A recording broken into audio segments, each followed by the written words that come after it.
Meteorologist Lee Southwick. Lee, what are we looking like for later on today and also being weather aware for Thursday? Absolutely. So we have a lot going on. Tomorrow is a weather alert day for the risk of severe weather. I'm also tracking a little bit of shower activity out there right now, and we have parades tonight and again tomorrow. So let's get into how this might impact us. Right now, it is warm outside. Temperatures are sitting in the 70s, and they're not going to cool down too much either. It's also breezy. We have an 18-mile-per-hour wind in Hammond, a 20-mile-per-hour wind in Belle Chasse, 13-mile-per-hour breeze in Buras. It's also gusting stronger than that, closer to 30 miles an hour right now. The big picture shows us not too much rain, but we do have a little bit of isolated shower activity on the North Shore. Some of that through Hammond and Ponchatoula, moving through southern Tangipahoa Parish, and then more into Washington Parish as well. So for parades this evening, temperatures are going to stay in the lower 70s. Rain chances are low, and it's going to be cloudy and breezy out there too. Overnight tonight, notice how temperatures really don't fall back much. Lows will land anywhere from around 65 to 70 degrees for our morning lows. Then tomorrow, rain chances are back, and unfortunately, it is a weather alert day for the risk of severe weather. So the greatest risk of severe weather is to the far northern areas. Everyone here in orange, that is a level 3 enhanced risk. So that's where we have the greatest risk of damaging wind, tornadoes, hail, and a localized flooding threat as well.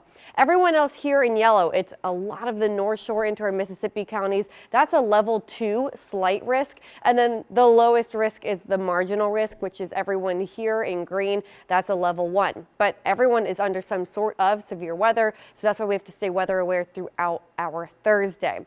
When it comes to the threat of damaging wind, again, the greatest risk is for those of you in the far northern areas. That's a 30% risk. We also have the highest risk of tornadoes up there, a 10% probability of seeing a strong tornado, a 5% probability across much of the North Shore and into our Mississippi counties. When it comes to hail, hail is a possibility across the North Shore and into Mississippi. And then we also have an excessive rain risk, some localized flooding threats that are around for the North Shore, Mississippi, and down into the metro area on the South Shore too.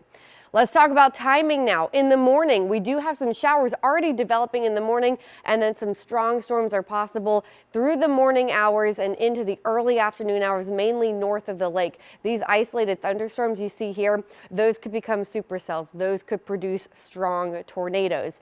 The risk of that severe weather across the North Shore, that continues into the afternoon hours. I won't rule out the possibility of one of those strong storms also sweeping over portions of the South Shore. But then our attention turns to this line here in the evening. Notice how it will move across our area from west to east and unfortunately cross over the metro area during parade time. So something to keep in mind if you're going to the parades tomorrow. You have to have the rain gear and you have to stay weather aware because it does have the risk of severe weather with that. More showers throughout the overnight hours. Then we dry out on Friday and temperatures drop. We will stay in the 50s on Friday with a breeze. It will be chilly and windy on Friday, still chilly on Saturday, mild on Sunday. Monday, we're back in the 70s, and on Fat Tuesday, high temperatures near 81 degrees, and it will be breezy. Hey, and also stay weather aware, Lee. Thank you so much. All right.